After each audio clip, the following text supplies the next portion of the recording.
Morning guys, সবাই কেন আছেন? আসলে ভালো আছেন, ভালো আছেন। তো আজকে সকাল সকাল বাইরে বললাম তো যাবো তো আজকে না হয়তো মিনি ব্লগটা মানে সকলে শেয়ার করতে না, তো মানে খাইতে যেতে কয়েকটা কথা বলছো।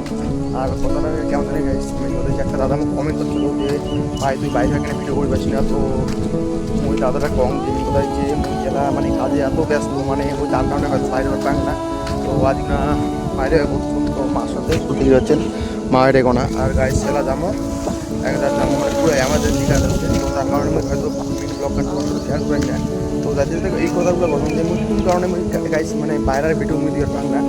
তো মানে এলা হয়ে গেছি গাইস, বড় হয়ে গেছে বুঝছেন গাইস, মানে এত কাজের একটা চাপ পড়ে গেছে যে তার কারণে আমার বাইরে পাই না। তো গাইস মাও দেওয়া হচ্ছে মা কম যে মা এরা কোন কোন কারণে আমার বাইরে পাই না। হ্যাঁ তো গাইস মা কথা যে কাজের এত চাপ পড়ে গেছে যে তার কারণে হয়তো বাইরে পাই না। আর গাইস মানে চেষ্টা করি যে বাইরের কিছু কিছু ভিডিও মানে তোমার সাথে শেয়ার করবে। তো কী কম গাইজ মানে এত চাপ পড়ে গেছে মানে তোমার মানে তার কারণে আমি বাইরের ভিডিও দিয়ে পারি না।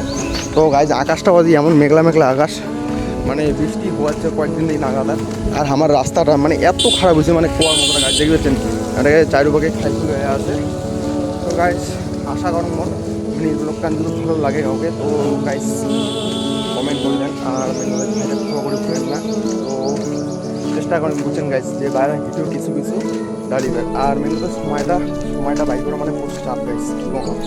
তো ঠিক আছে টাটা, নিম্ন